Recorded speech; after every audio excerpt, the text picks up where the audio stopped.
Game review. Right. Let's just watch from your point of view.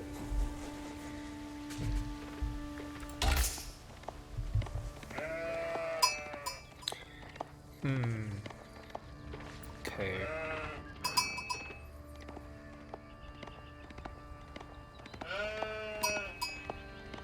I feel like the build order is a little bit off. Okay.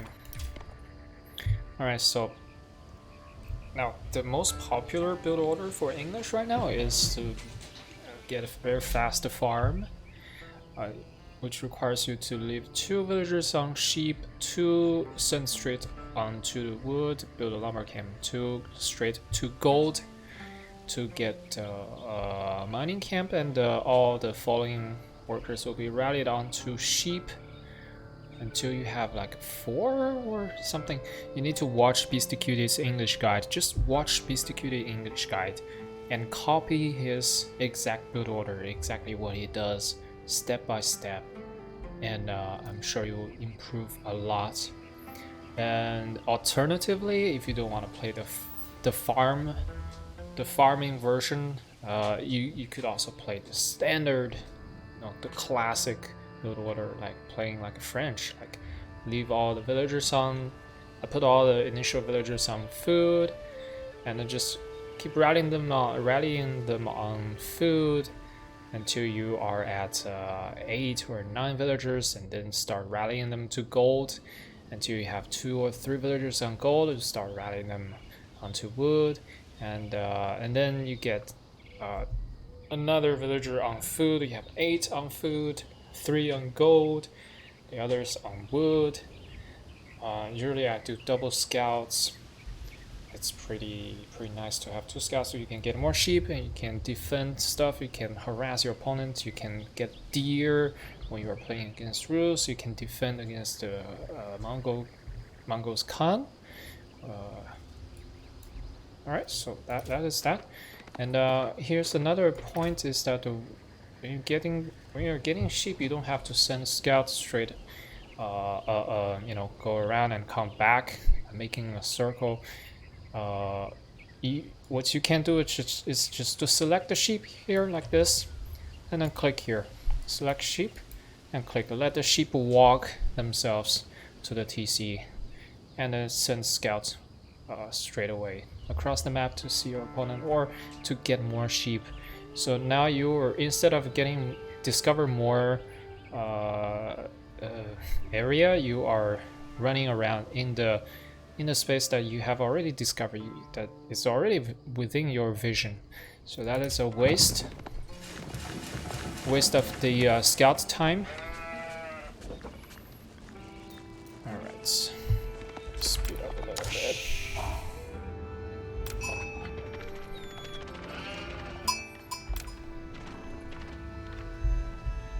So another thing, I imagine that you are clicking on a map like this, click, to send the scout to the corners. What you can do alternatively is to click on the mini map, select your hotkey, usually you hotkey the scout or use default hotkey for scout. Anyways, you select the scout and then you click on the mini map, shift click, hold shift, and then click, and the scout will go automatically following that path. You don't have to worry about that. You just look at your villagers or switch between your main base and your scout, back and forth. Make sure everything's okay. When you see a sheep, maybe go out of your way, pick it up, and then shift click again to the original route. Alright, let's see. That's a lot of villagers there. This is a mistake. You don't want to have so many villagers on the house, and you're not even supply blocked. Even though it is red, it says 10 out of 10, but you can actually still produce villager. Look, it's still building. It's just when it's finished, it doesn't come out until the house is finished. But still, it takes time. for the villager to build. So you don't have to rush it. Obviously, you want it to line up nicely. When you have the house, when you finish the house, the villager comes out, or when the villager comes out, you should have already have the house. But anyways, you don't want so many guys on the house. You want to keep them on the food, and just use one villager to build a house. That's it. One villager on a house. There you go. Even had some spare time. Are you building another house? You don't need so many houses. This is not Age of Empire 2. You don't build double house at the beginning of the game. You're 11 over 20, now over 30. A huge waste of a resource and worker time. Like these workers could have collected a lot more food, and now you just delayed your feudal age by what, 10-20 seconds. It all adds up, and we have 4 villagers on gold. That's a bit too many, I think. We'll see. Alright, look, this is the problem. You are not shift queuing the scout, so it was idling here. So what you wanted to do was what I told you, shift queuing. So when you are dealing with you know, some situation like this, you got a house, you have to build an emergency house. You can just look at your house instead of and then when you go back to your scout, the scout is still on his way instead of idling here. You would have discovered all this area already. So yeah, shift queue, shift move your scout. Shift, learn to use shift. This guy on wood. You definitely need more guys on food. Look at this, the imbalance. Now, this panel is the single most important, you know, visual point of the entire screen. Like, this is where your eyes should land every now and then, every few seconds. You have to keep, you know, keep track of the balance, the income balance. You can hover your cursor over the resource and see the income per minute.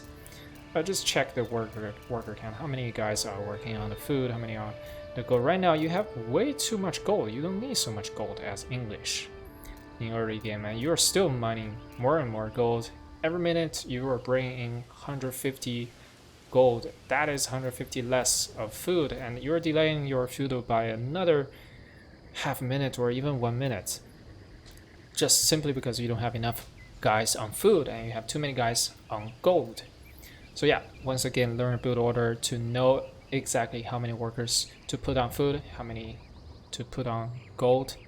Especially in early game, it's very kind of a strict, you know, you have to follow a rule, follow a established pattern to build.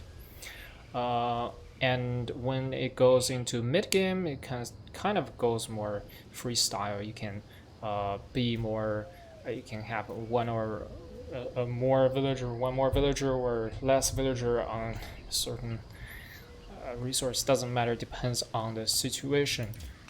But in early game, before you're aging up to feudal, it's a very strict build order. You have to put a certain amount of guys on a certain resource. You cannot break the rules. Otherwise, your build will be very inefficient.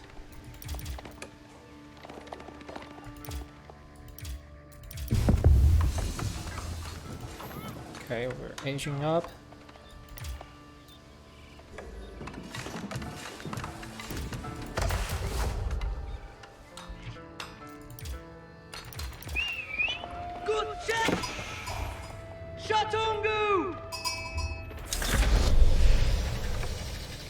You are not building workers. Look at this, you stopped building workers since like how long? That was a very long pause, and it was terrible. You should never stop building workers.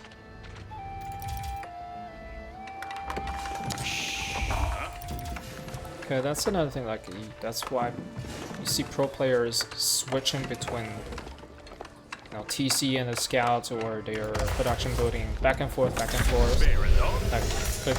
or just tapping your keyboard back and forth, tapping the hotkeys. Is because you want to keep track of the production. Like you will see it. Now you have global queue though. You can see it without even tapping on your production building. You know if it's not building or not.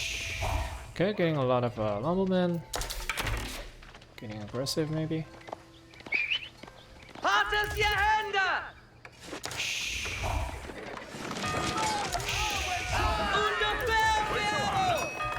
Nice snipe. So since you have so much gold, what you could do is to get a farm, get a mill, and from there you can research wheelbarrow, which will boost your villagers' speed a lot. It's very good for your economy. The earlier you get it, the better.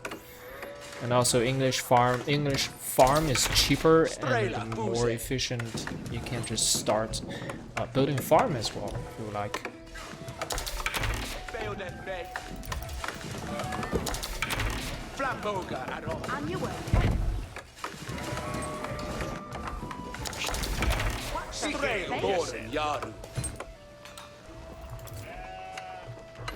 Okay, this is another like a panic housing.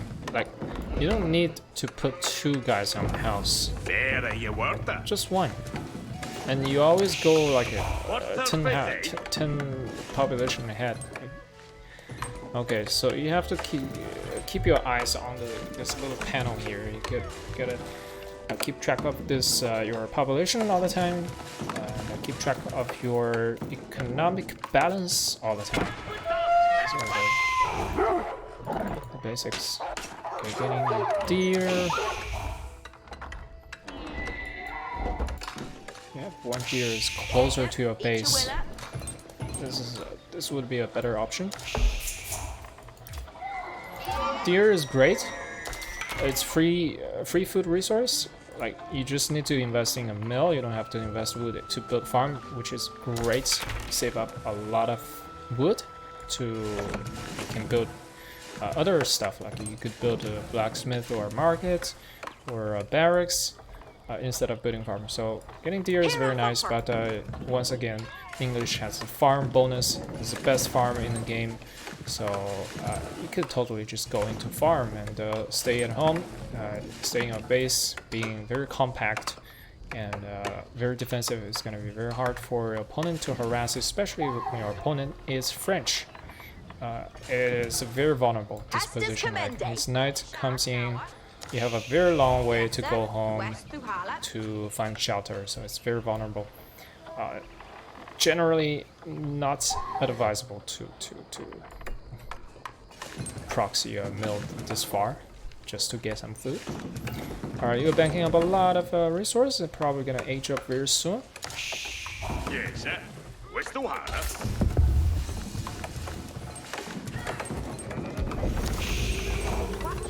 up.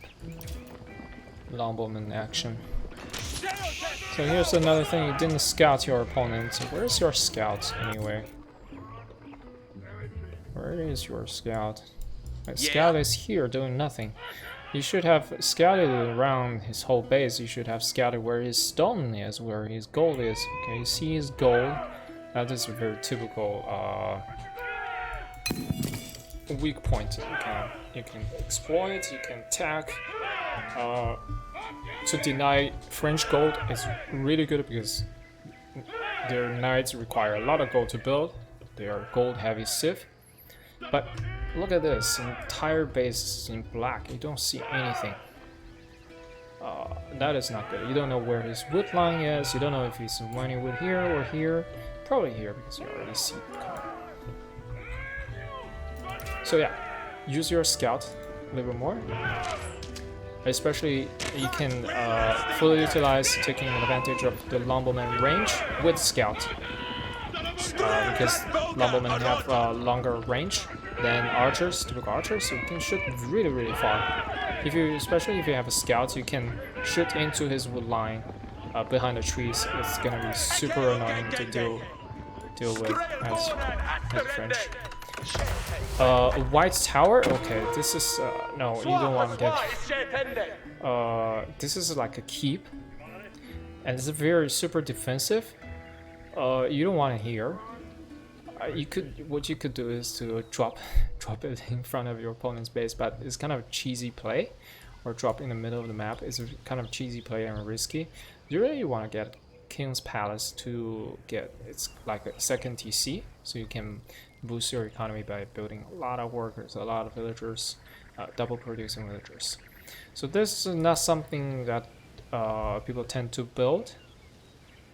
Usually people go for King's Palace to get better economy, because here you're at home. English TC is already very strong. They shoot double arrows. The English TC has the strongest arrows.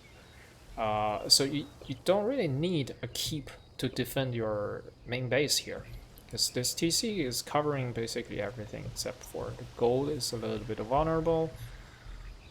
This is vulnerable as we mentioned. What you could do is to wall off or build a tower here to escape to shelter your villager once the French knight comes in to harass. And obviously, if you're facing higher level player, they're gonna harass you with the knights, and this guy is not harassing at all. He's turtling, which is not how French players usually play. So when you're playing against French, you should expect French knight harass in feudal age very early. As soon as he finishes School of Cavalry, he will start building a knight and sending it straight across the map. So you should be prepared if you want to move up the ladder. Build a barracks, put 2 spearmen over here, or build an outpost here to shelter the villager when needed. Yeah, basically that's it. To keep your base compact, and it's gonna be very difficult for French to actually do any damage if you keep it compact. All right, so here we have chosen the wrong landmark. It's very redundant. You don't want a keep right next to your TC. It's pointless. Whatever your opponent can have at this stage cannot even destroy your TC, so let alone a keep. It's completely unnecessary. Alright. Oh, he's building stone walls. So, what you want to do at this stage, like a bronze league, you don't want to watch your opponent's play style and learn from them. You want to watch pro players play style and learn from their build order. Because his build order is very efficient as well, so you don't want to you don't want to think, okay, that's exactly how French plays. No, that's not how French players play French versus English. Typically, like, he's not harassing with the knights, and you shouldn't have this concept, okay, French is not harassing. You should have the concept of French should always be harassing. And where do you get that concept from? Not from playing ladder games against bronze leaguers, but from watching pro players or higher level players, so that you get a better understanding of the game, a game sense of what to build, where to build, when to build, what units or what production building. Alright, so a lot of guys on the deer. Once again, you could build farm. It's very, very efficient for English to build mass farms. Okay. Here we're banking up a lot of resource, and yeah, just build drop a lot of barracks. So at this moment, you build nothing except for landmarks. Landmark. That's all. You should have 1 or 2 blacksmith already, and market, and a few barracks, and a few archery ranges, or if you like, you get stables as well, depends on your play style. So yeah, it didn't really build any infrastructure. Your infrastructure is not there. It's the bare minimum skeleton of the civilization. So if you don't have the infrastructure, you cannot build units. You cannot build enough units. You don't have second TC. You cannot build enough villagers. That's it. Then you are far behind. And the game is just fundamentally different from what a proper game would look like. So any game RTS you should fix from the beginning, from the top. You don't want to look at a mid game or late game like, how am I not beating this guy? I have the whole map. It doesn't matter. Watch your first 10 minutes and fix your first 10 minutes, and follow a strict build order, step by step, and then you will have a huge advantage over people at your same league, and you will move up the rank so fast. You don't even realize it. You don't even realize that your mechanics are improving, your game sense are improving. It's something you can improve super fast. Now just do some repetitive mechanical practice. Improve your mechanics. Build order. Practice build order. Copy paste. Pro build order. Copy paste. Try to do exactly what pro does. And be efficient. Learn all the little tricks and the shift click using minimap. Improve your attention, paying attention to the nobleman harass. At the same time, you can also handle whatever is happening in your base. This basic multitasking stuff. All right, so yeah, that's the basic topic.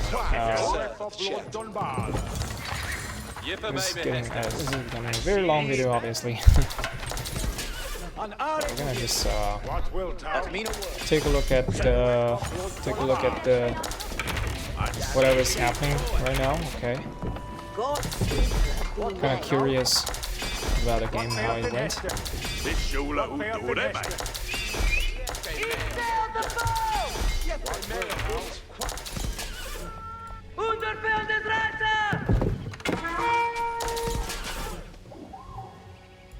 Hitler is good. A lot of idle time. You have a lot of very mobile units, and you could run around his base and do some harass. You don't even know that if he has completely walled off or not. By the look of it, he probably walled off completely, but you don't know. You didn't see it. You didn't check. You didn't scout. You didn't harass. That's another mistake. All right, agent up to Imperial.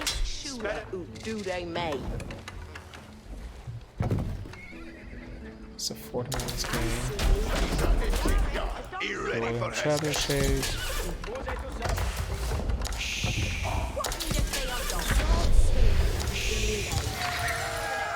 44 workers at 25 minutes in Imperial Age. That is a miserable amount of villagers.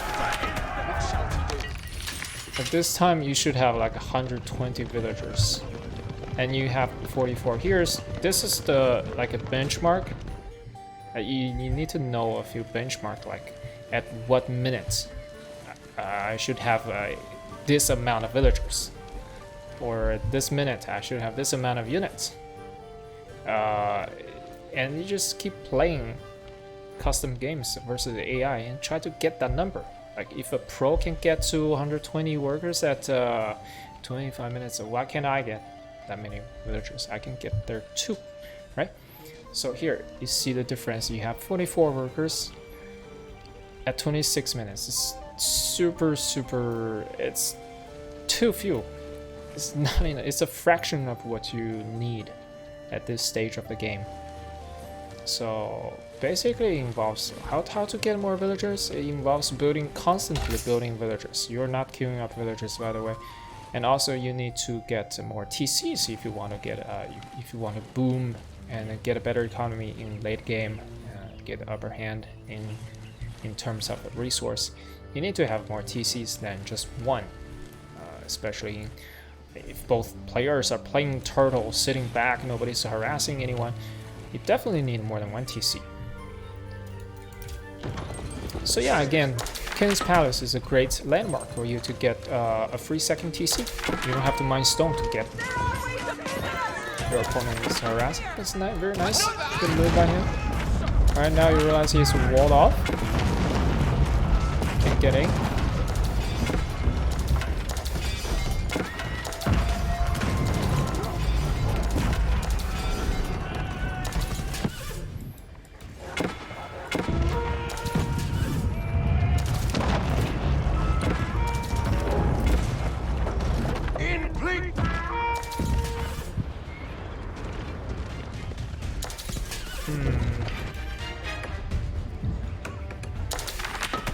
I mean, you could just, you know,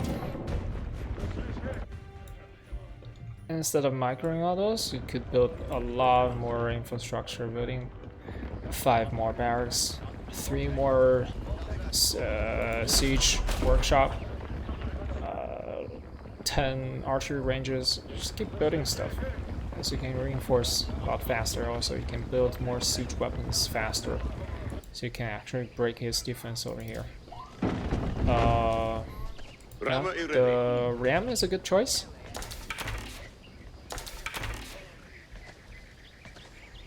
Did you lose the traps to his cannons? Hovering, I assume. Yeah, this is a good choice. Oh. Wait, what? You actually got in. Like, okay. He placed this wall. He placed this door, this gate, in the wrong position. Like, in the wrong orientation. So basically, units can walk up his wall. Basically, you don't even have to destroy the wall. But anyways. Alright, you got in. A huge mistake by your opponent. But either way, you're gonna get in with a ram anyway, so... Okay, here you go. Ranged units don't do anything against structures. If you look at ranged units attack, the game is so loud. It is how much? 35. This is the highest ranged unit attack. And check out any building. They have 50 range armor, which means you do 1 damage per shot. So do not use range units to attack the building. What you can do is to just click on the TC and then select your range units and move them to other part of the...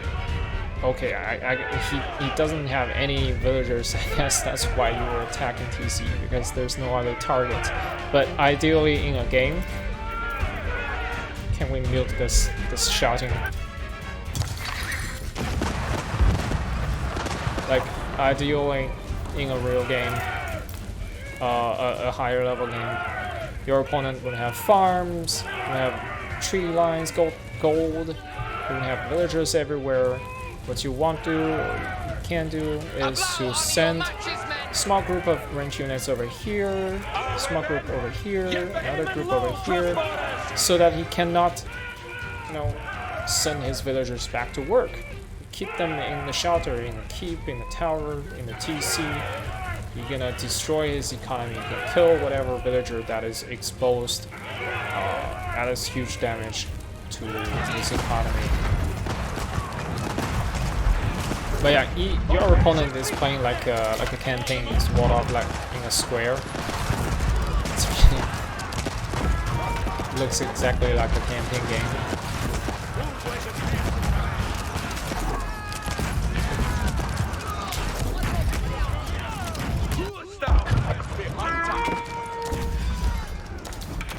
We have 34 workers. Oh my god, we lost 10 workers to their horseman raid. Like, your economy was not already not ideal, and now you're very fragile. Like, it looks like you have a big number, but no, they're gonna be gone very soon, very quickly. If you just reinforce 1 round of units, whatever bank you have, little bank you have, is gone. So you need to get to 120 workers. So the ideal worker count is like about 110 to 130 ish. Depends on the game, obviously depends on the situation. You get more, you get less. But yeah, you definitely don't want to stay below 100 or even below 80. Let's say it would be so much better if you had 80 workers, 90 workers at this stage. Okay, so yeah, that's the game. And by the look of it, you should have won, right? You said you got disconnected, unfortunately. And he was just turtling, didn't have any production, didn't have villagers out there mining anything. Let's see, he had 8 villagers.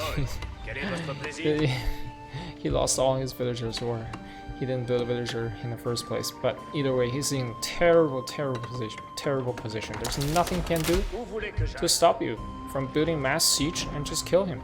That's it. It's basically game over. And yeah, GG. I don't understand this. What is this layout? Like these farms, your workers will have to run all the way here and back to the mill to deliver food. Why do you build them around sacred site?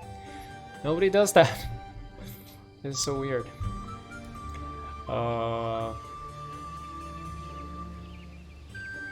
Especially like English mill, you get a bonus within this range, within this influence. This,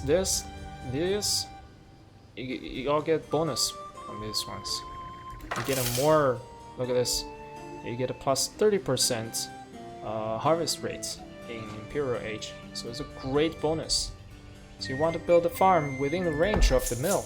So you want to build a mill here if you have to build a farm around a sacred site. Build a mill here, build a mill here, build a mill here to give them bonus. So can harvest more and faster. Alright, so that's it. And yeah, good luck.